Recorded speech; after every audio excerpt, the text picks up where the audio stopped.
being said, can you be in love without being attached to the outcome of love, of what's happening?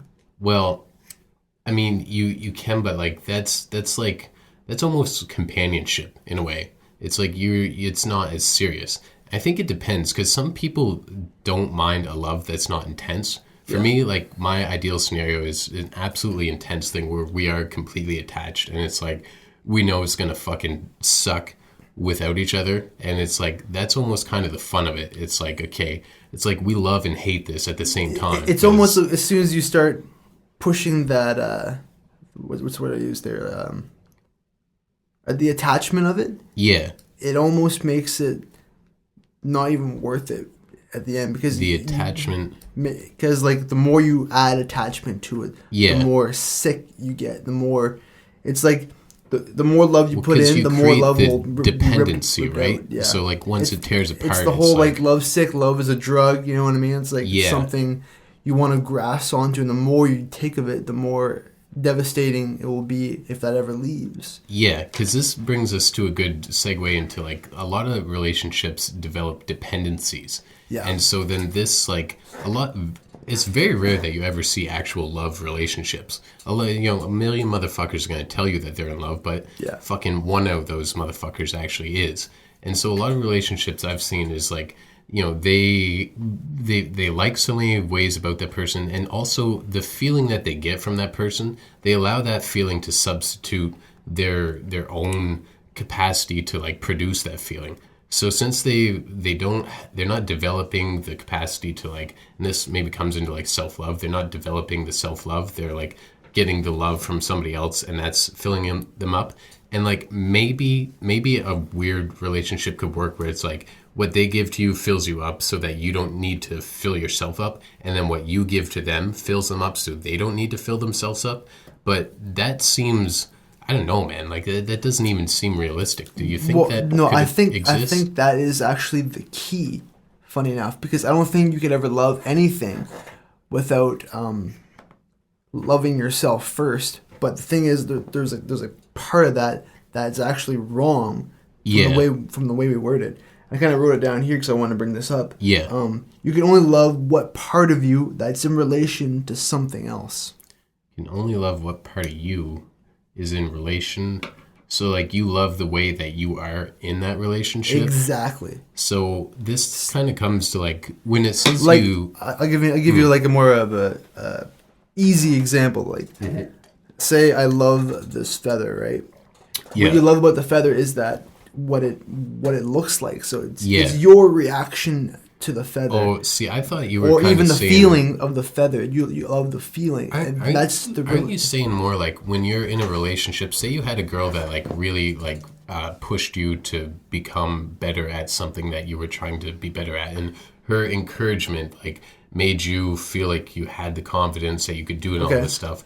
Are you saying more so like you love that part of you? It's like you love the way that you are in that relationship because of the encouragement you get from her, making you into a better person, which you wanted to be that person prior to the relationship, but that relationship fueled it. So it's like you love the version of you that you always wanted to become, but the version of you that you always wanted to become is now intertwined with the encouragement of her. Like she acted as the catalyst in that part, but she was the person that allowed you to see it. So like then there's that's the danger, because it becomes a dependency, right? Because you always really want to be able to do it all yourself in a sense. Like you would rather be that naturally, and you're right, but the flip side that you could also say by that concept, you can only ever love everything but yourself, because what you love is your reaction to things.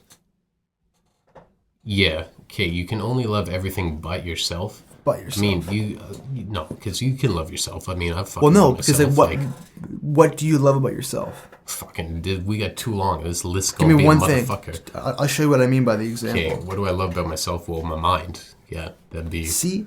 Yeah. You love the way your mind works. Therefore, that's see, not yourself. It's you're taking this out.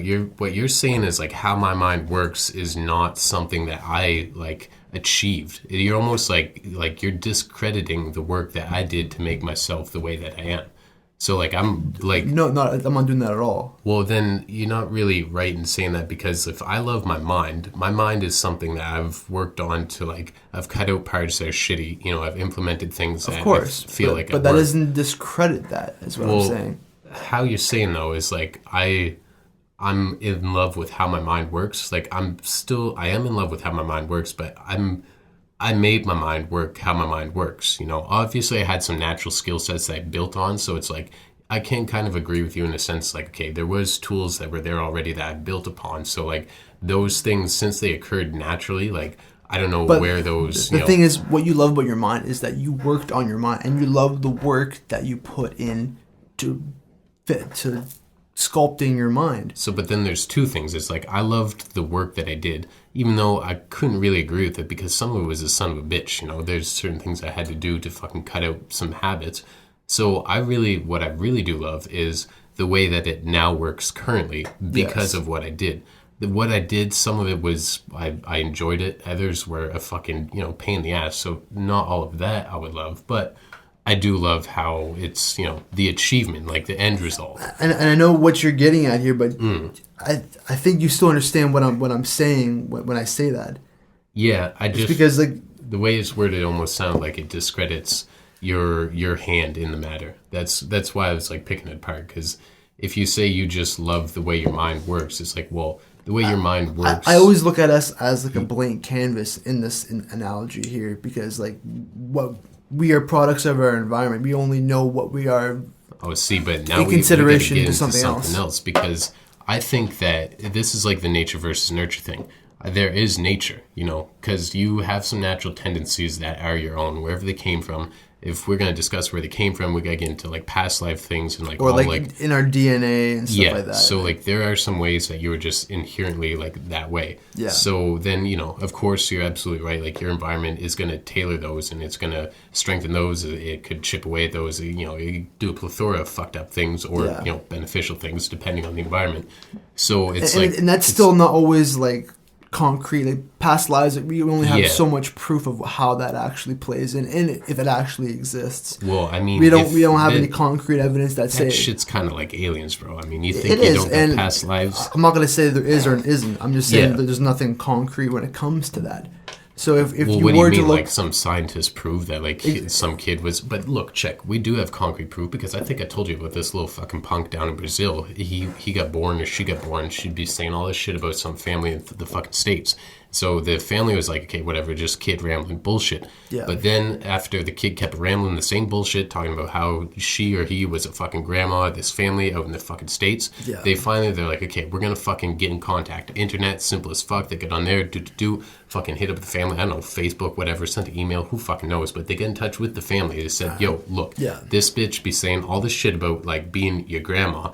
And, you know, the kid's 6. You know, obviously she ain't no grandma right now. She said that she was in a past life. All right, so then they fucking meet up with his family. And this little kid's saying all this shit about how she remembers, oh, like, this is so-and-so, this is so-and-so. Yeah. And this kid, like, you know, that's like, how the hell would he know? Well, that's proof of past life right there. I mean, like, what else are we going to call that proof? I mean, I get that it's like a past subject life, where... but it's a very broad term, the way we use it, because that can mean, like, for, like, however long the past, like... No, bro. You know, I know we're not using it. So let's like use it in the sense of we're using it. Like that was only the one life that passed. You know what I mean? Like how many past lives could you actually go into? That's what I mean. How you use it in like such a broad sense. That gets the sense, and like I said, I'm not discrediting it, and I love to think that that's what that is. Yeah, well, I mean, what the hell else are you going to say? The thing is, like, you have to look at it from both points of view, obviously. Like, okay, you got to give me a scenario right now where this bitch, like, knows all these things without it being a past life. How does it occur? Well, like, if you look at the Akashic records, right, that could just be a database of a source that we can tap into all the time. It's always energy that's constantly there. She hacked files of the, like, Akashic record, and then... That's just the example I gave you, but, like... Yeah. That's what I mean. Like, she could have just opened up her mind to all the information it's always ever been. So here. you think of this little 6-year-old as like some fucking like genius ass wizard then, and not actually the grandma Well, of these fucking when kids. you're that young too. Like I'm sure you can agree on this, that when we're in the closest states of birth and death, we're the closest to the ether or the source. So, are you saying that to be saying that, or like you believe that, like that she? Because to me, it's like, no, I'm giving you points of view. Okay. So, like, because I would say it's like a no-brainer. Obviously, she was that that bitch's grandma. Technically, we can really never know at this point, where we don't have enough. But see, don't say that, because when you say the never knowing shit, that's just self-defeatist. I mean, you don't want to defeat any fucking thing. Well, you don't want to be self-defeating just ever. But this thing, it's like, but like, you don't want to be constantly onto something, realize later that it was completely false either. Well, right? I mean, past life is not really that retarded of a concept that it's gonna like blow up in your face at some point. You know, like. It doesn't matter if like, you know your past lives or not. You can word it in different ways too, like how like the Native Indians were talking about like their ancestors and how when they tripped out on drugs, they had these revelations about their ancestors, revisiting them and giving them stuff like that. Like, yeah. So, but that's but that's not a past life, and that's what I mean by like there's the infinite source of all things that have ever happened. Then that's the infinite source of all things that ever happened. That's like the Akashic records. That's not like past lives. Your past life information will be stored in the Akashic records, but your past lives are still your past lives. See, now there's two things we're talking about here. I'm saying that what I said about the ancestor thing could be what that is. What this girl is, see, and this is why I was saying earlier, I was like, do you fucking believe that? Because to me, that makes no fucking sense. Maybe it's not something I put too much attention towards, but I can give you another similar example to that. Okay. And there's actually a show on Netflix about this that my mom watched recently. I'm like, what the fuck? We talked about this the other day. Yeah. It's called Chambers. Yeah. I'm not sure if you ever watched that yet, but what happened was in the real story about what this happened, this girl needed a heart transplant. Okay. And what ended up happening, she ended up finding a heart, obviously. I heard this, like people get heart transplants and they can like draw like a motherfucker and they never could draw before. Is that kind of where you're getting at? Similar type of situation. But she got this heart. Yeah. And after a while, she started getting fucking nightmares all the time. Yeah. And they were so vivid. Yeah, because she could actually from the fucking person's heart previous. So that's not really technically past lives. That's the past lives of the heart of the person previous. It's not her past lives. So, but okay, just for the sake of the bitch in Brazil. Yeah. That little kid in Brazil. She's remembering her past lives. She's not like tapping into this Akashic record because that would take too much sophisticated process for her to get to. I don't imagine she's doing ayahuasca. I don't think that you would need a sophisticated method of getting it. I think that it's a lot more accessible than we think, if that were to exist. But Jules, look, I mean, who the fuck do you know who's like that? If it was as accessible as you're implying that it is, where are these people who what I do believe is that if we can access...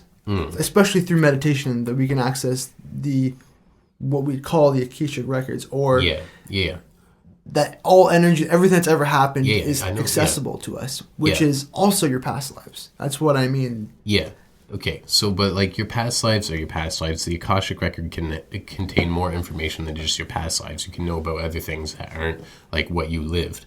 So, but this girl, like, you're kind of saying, like, okay, it's so... Well, like, what I'm saying is, like, there was information that was in the molecules of the heart that she was accessing because it was in someone else. Because she started getting the dreams... With the Chambers shit. Yes. Not the bitch in Brazil. Not the bitch from Brazil. Because I didn't finish the story. Yeah. But I knew where that was going, because I heard, like, I'm just going to finish it just for the sake of the story. It's really short. Yeah.